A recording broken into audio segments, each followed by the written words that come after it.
jolt off here for Nephrology Times. I've got the man of the week. I got Hiddo Heerspink. He is the winner of the Seldin Award for developments in developments in clinical trial design. Is that right? Exactly. Is what they're saying. And when did you find out that you won? In May this year, I was contacted by ASN, and I didn't pick up my phone, and I got a message, and they said, you have to call us back. Yeah. And then I called them back, and they said, you are the recipient of the Donald Seldin Award.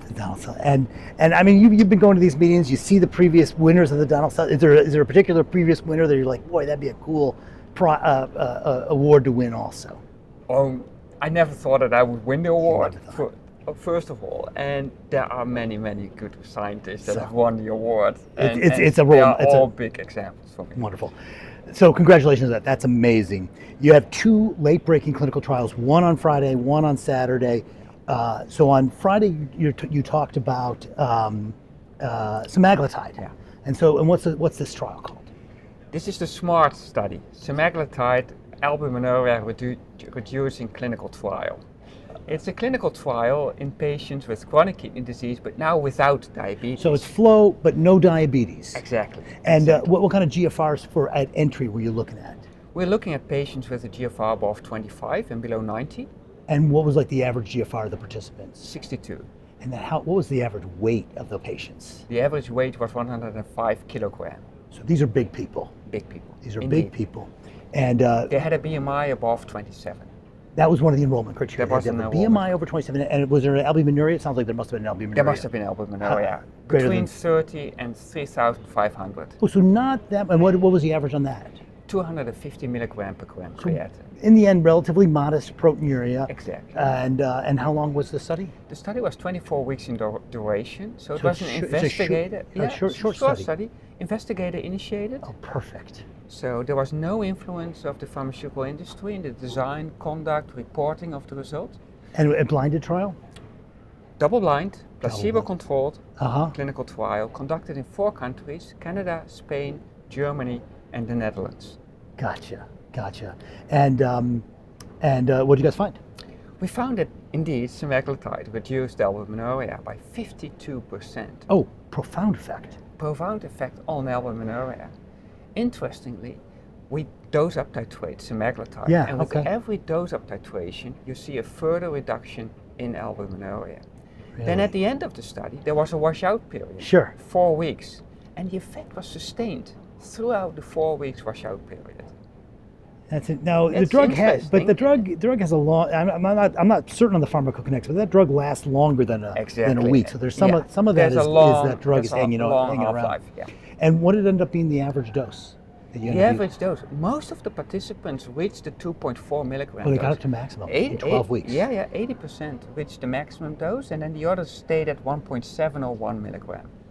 We've been talking about the 4 pillars for diabetic kidney disease management, and 2 of them, ACE inhibitors and SGLT2 inhibitors, doesn't matter whether they're diabetics. We're now learning the same thing with finerenone, as long as they have proteinuria, and now you can add SGLT2 inhibitors right to that same thing. Yeah.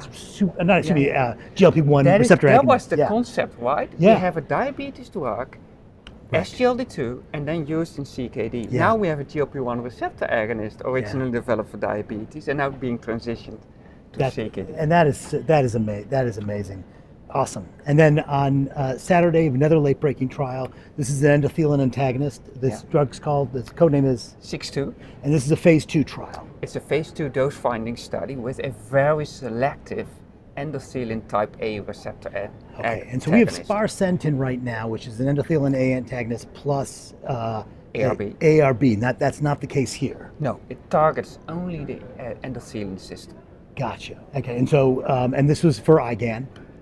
Indeed, for IgAN. And I mean, boy, we're seeing trial after trial come out of them. It's kind of the same study design, GFRs greater than 30. Exactly. More than a gram of proteinuria. Exactly. And what was the duration of this trial? The duration was 24 weeks, again 6 months, to assess optimal doses of the drug. Gotcha. So we randomized participants to 5, 10, or 20 milligram of the drug. Was there a placebo group? Or placebo. Placebo, 5, 10, 20. Yeah. Okay. So the 20 milligram dose reduced albuminuria by 48%. Gotcha. Again, a profound reduction with this drug on proteinuria. Any other markers of disease that you guys did? We looked at blood pressure reduced as well, as you would expect with Sure. an endothelin receptor Sure. antagonist. No change in body weight, no change in BMP, so no signs of fluid retention. What about edema? No edema at all whatsoever. That's interesting. So 15% in the placebo group, 3 to 6% with the active drug.